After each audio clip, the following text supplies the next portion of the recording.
Apa gunanya pendidikan bila hanya akan membuat seseorang menjadi asing di tengah kenyataan persoalannya? Apa gunanya pendidikan bila hanya mendorong seseorang menjadi layang-layang di ibu kota, kikuk pulang ke daerahnya? Apa gunanya seseorang belajar filsafat, sastra, teknologi, ilmu kedokteran, atau apa saja, bila pada akhirnya ketika ia pulang ke daerahnya lalu berkata, "Di sini aku merasa asing dan sepi." Sajak Songgok Jagung, karya W.S. Rendra. Halo sahabat semua, berjumpa lagi kita dalam obrolan Sersan 2 Nofrizal Sadewa. Obrolan serius tapi santai dengan Uda Nofrizal Sadewa. Bagi pecinta sastra, tidak ada yang tidak kenal dengan Sajak Songgok Jagung tadi yang ditulis oleh W.S. Rendra. Dan Sajak ini seringkali dikait-kaitkan, ya, menampar perguruan tinggi yang pada akhirnya tidak melahirkan sarjana yang dibutuhkan masyarakat. Ya, tapi lantas apakah kita akan bicara tentang sarjana? Oh tidak, kita hari ini bicara tentang pendidikan. Ya, bagaimana pendidikan itu bisa sampai maksudnya tanpa harus menyakitkan dan tanpa harus juga saling mengecewakan. Saya memberinya topik mendidik dengan hati, kira-kira seperti itu. Ya, jika Anda seorang pendidik, tentulah seharusnya Anda harus mendidik dengan hati. Kenapa? Ya karena kalau dengan hati, Anda akan mendidik dengan cinta.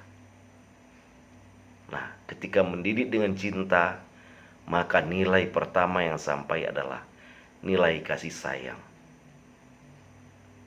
Dan itu akar dari segala persoalan. Tapi itu menurut saya. Ada sebuah cerita pernah saya baca tentang seorang guru yang betul-betul menerapkan mendidik dengan hati, sehingga banyak hal-hal yang dilakukannya di luar perkiraan orang dan di luar perkiraan siswanya. Ya, seperti cerita berikut ini. Suatu ketika sejumlah siswa yang sudah sukses, ya, mereka mengadakan reuni kecil-kecilan, bertemu dengan guru yang paling mereka sayangi dan paling mereka kagumi, seorang lelaki tua yang sudah pensiun. Dan ketika mereka berkumpul, ya langsung dimulai dengan acara makan-makan gitu, sambil bercerita dan bernostalgia masa lalu, sambil cekakak cekiki begitu. Dan guru tadi menikmati, hatinya senang. Dia melihat bekas muridnya semua rata-rata sudah jadi orang, ya seperti yang mereka cita-citakan.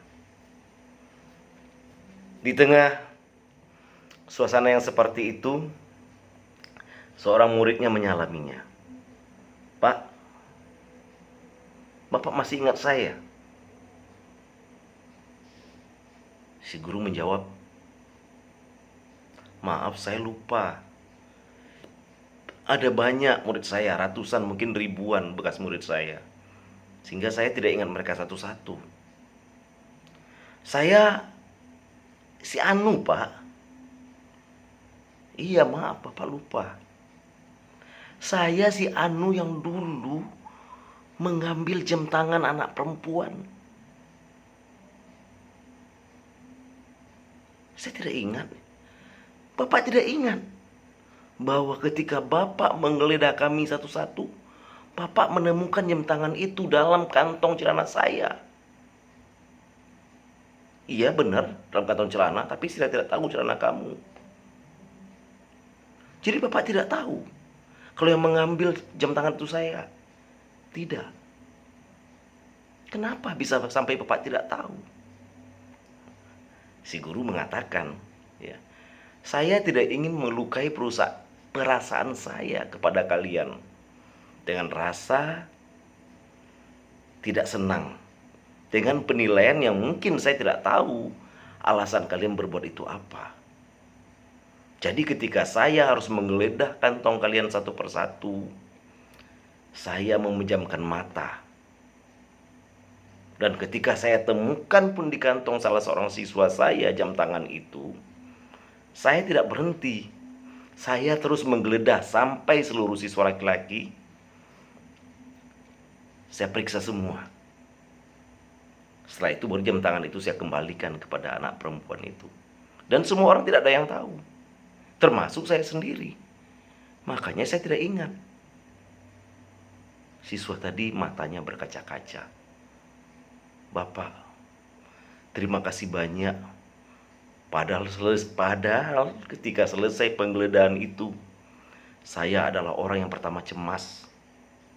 Saya takut kalau Bapak menyebutkan siapa yang mengambil jam tangan itu. Dan memang sampai saat ini Bapak tidak pernah dan orang tidak pernah tahu kalau saya yang mengambilnya. Tapi sungguh, saya tidak tahu Bapak melakukannya dengan cara yang tidak biasa seperti itu. Hah, bagaimana? Jadi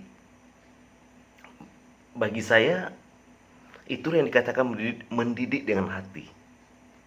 Si guru tadi juga tidak ingin rasa sayangnya kepada siswanya menjadi berkurang karena ada perangai dari salah seorang yang tidak tepat. Kenapa? Ya karena guru tadi berpikir orang punya alasan untuk berbuat sesuatu, maka dia tidak mau cepat-cepat menghakimi. Apalagi pada masa anak-anak sekolah seperti itu. Tapi selama ini yang kita alami kan sering seperti itu. Kita senang menghakimi orang. Artinya kenapa? Pertanda kita belum mampu mendidik dengan hati. Ya, masih mendidik dengan emosi. Masih dikuasai setan amarah kita. Jadi jika mendidik dengan hati, percayalah semuanya akan berjalan sebagaimana mestinya. Dan akan melahirkan manusia-manusia tidak seperti yang ditulis dalam sajak Rendra tadi. Bagaimana?